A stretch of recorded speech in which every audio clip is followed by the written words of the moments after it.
Hi everyone, welcome to a special edition of the Cold Weather Chef. This morning we went to the public market and we found this. This is a fennel. Normally you don't see a fennel in this shape. They usually cut off all the fronds and you see just the bulb of the fennel. Well, we're going to pay homage to my grandmother's, Sicilian grandmothers today, and make a dish from their cookbook. And we're going to pair that with a lovely Tuscan Pinot Grigio. In the meantime, there's a lot going on in the kitchen today. We have my brother's dog here today, and for anyone that has a dog, you know that cooking with a dog is always challenging, so we'll see what happens. The Pinot Grigio is lovely today. I'm just going to start some things going so that it will cook while we're talking. One thing people have asked me about is a knife. You always need a good sharp knife.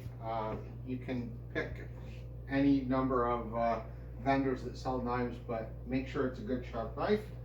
We're going to get a little onion and do a quick dice of the onion.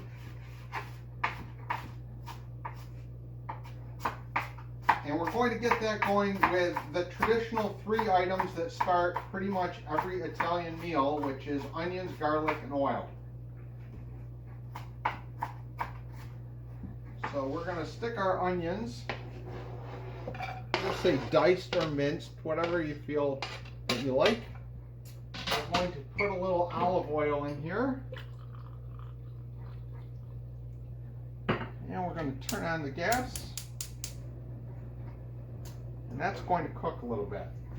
Now I want to talk about the fennel. Fennel has an anise taste, and if you eat it raw like this, it's very potent, but when you cook it down, it mellows the flavor. These fronds are really the things that I'm interested in. So when you go to an Italian restaurant, which I'm sure you've all been to, and you've seen menus that say pasta bolognese or pasta milanese. Those are names of pasta dishes from a region, Bologna or Milan. My grandmother's named dishes after the ingredients. So we are going to make pasta, peas, and fennel, which is pasta with peas and this lovely fennel. We're not going to use the bulb, although the bulb is found in tables around America in Thanksgiving time and Easter time, and you can eat that.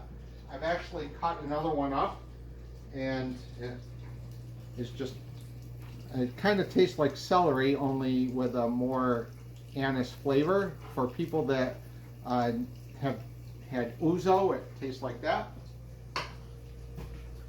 I've taken the fronds off the second one and just washed them and chopped them up, and this is what it looks like. We're going to fry it with the onions and the garlic, and it's going to mellow the flavors. So we've got the onions cooking. We're going to add our garlic.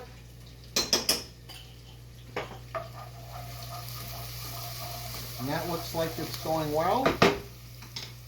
We're going to add the fronds of the anise that I cut up earlier. And we're going to add more olive oil to this. It's going to need a little oil to cook. And this is going to cook for, we're going to saute it for maybe 5 minutes. I'm going to speed up the process for this video. But after it sautés for 5 minutes or so, you're going to add water and basically make a soup out of it. So I happen to have some water here. We're just going to pour in some water. And you can let it cook down as long as it needs to. Really, you want to just mellow out the flavors of the fennel. So this is going to cook for maybe half an hour or an hour. It's going to boil and a lot of the water is going to evaporate, and you're going to get a nice aromatic soup that we'll eventually cook our pasta in and meld them together, and you'll have this, add the peas, and then we will have a pasta, peas, and fennel dish.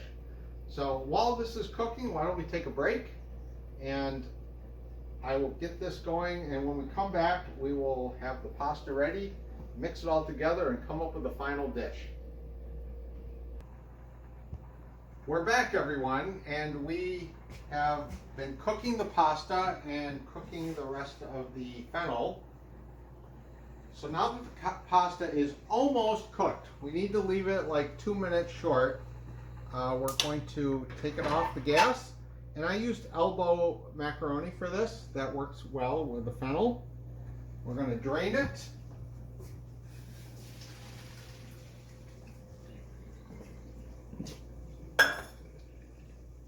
Oh, look, a glass of wine.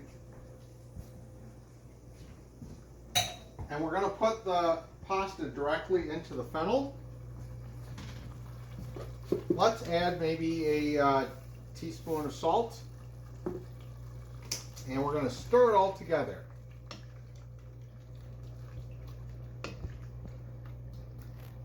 Now, while this has been cooking,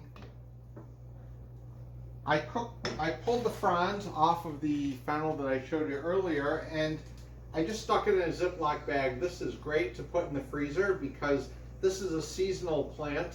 So unfortunately, you end up getting a soup when it's 85 degrees. So if you really want to put it in the freezer, you can store it until November or December, and then you get a soup on a much cooler day. Additionally, this is a larger section of the frond. This is edible. You just need to cook it longer. I choose to just take the really small fronds and use those. But this is certainly edible, both raw and cooked.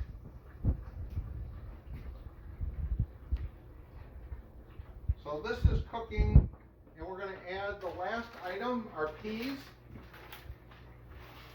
Approximately half a bag. Now the peas are frozen, so we got to turn up the heat a little bit. Now when you serve this, the fronds are all going to stick together, and there's nothing you can do about that. They're basically like little pieces of string, and they all just get clumped together. For anyone that's had multiple yo-yos in a bag before, they all just get together and you can't untie them.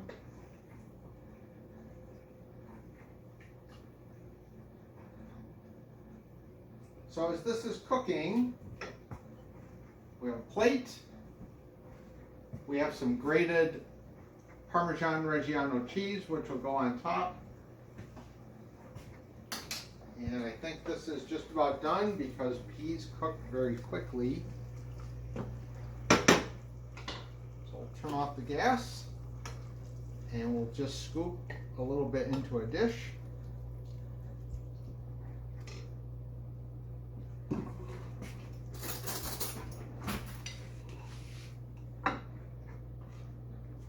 And we'll throw on a little Parmesan cheese. And this is the dish that is an homage to my grandparents' pasta, peas, and fennel. And if you're interested, I will put the recipe for this in the comment section of this video.